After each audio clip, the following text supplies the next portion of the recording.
Hi, Marriage Plot class. I hope you all are doing well. It's a beautiful sunny day outside, and you kind of see the sun streaming through my curtains behind me. And today I'm talking with you about chapters 29 through 32 in your Norton Critical Edition of Jane Eyre. We had a really good Zoom session this morning. We talked about how Jane runs away from Rochester toward newfound independence, and just how refreshing that is to see a heroine whose primary goal is to seek out her own self actualization through freedom, through intellect, and through satisfying work. She started out employed at Thornfield Hall, but a lot of the dangers of Thornfield Hall hindered her experiencing full freedom, dangers to her spirit and to her physical person embodied in Bertha Mason.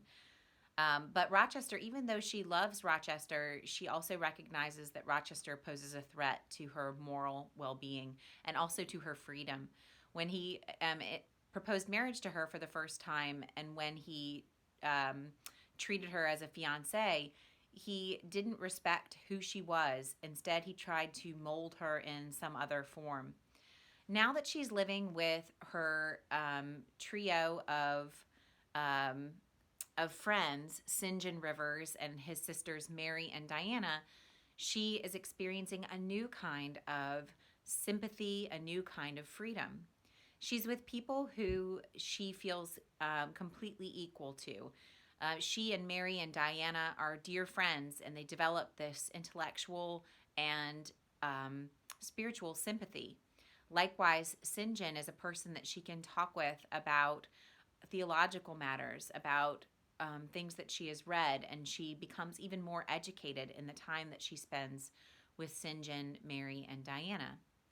These chapters introduce some really new and exciting prospects for Jane. We've talked about her wandering and her homelessness. She finally achieves a home of her own in these chapters, and she relishes that beautiful freedom of having her own space. And not only that, but she starts her own school as well. So St. John calls upon her to start a school for the poor children of their community. And these chapters actually express a very revolutionary idea about the aptitude of poor children.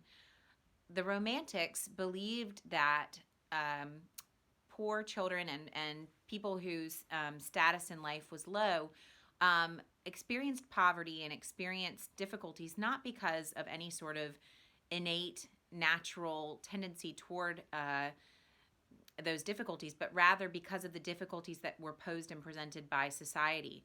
And so if you were to educate a poor child, that child could achieve just as much as a rich man's child could.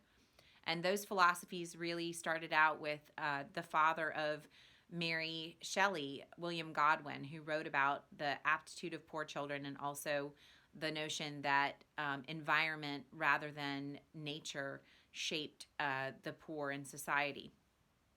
So Jane starts to teach these children, and she sees how quickly they learn and how quickly they flourish in an environment where they are challenged and given love and affection. We also see St. John Rivers as a character foil to the character of Edward Fairfax Rochester. St. John is tall, blonde, and traditionally handsome. He is very concerned with the religious and the moral. His desires for life are encapsulated in his discussion of being a missionary.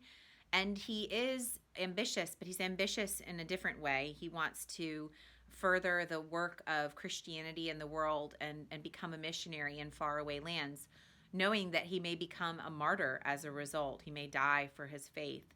He sees that as something that would be a preferable future to a comfortable, quiet life in England. So Jane sees in St. John the sort of the opposite of what Rochester presented to her. Whereas Rochester presented human luxury, lust and sexual desire, and romantic passion, St. John presents intellect, moral choices, a life devoted to others. But Jane feels like there's got to be something in between. There's got to be a way to combine passion and reason.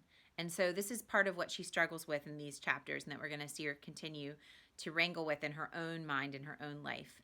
And St. John is often surprised by her bold words, the bold way that Jane is willing to talk back to him and address him in a manner that most young women wouldn't. So continue to look at St. John and compare and contrast his character with the earlier descriptions of Rochester. And we're going to have another mystery solved in the coming chapters, learning more about Jane, her life and origins, and also the connection with that uncle from Madeira who we haven't heard about in a few chapters. So take care, enjoy the reading, and I will talk to you soon.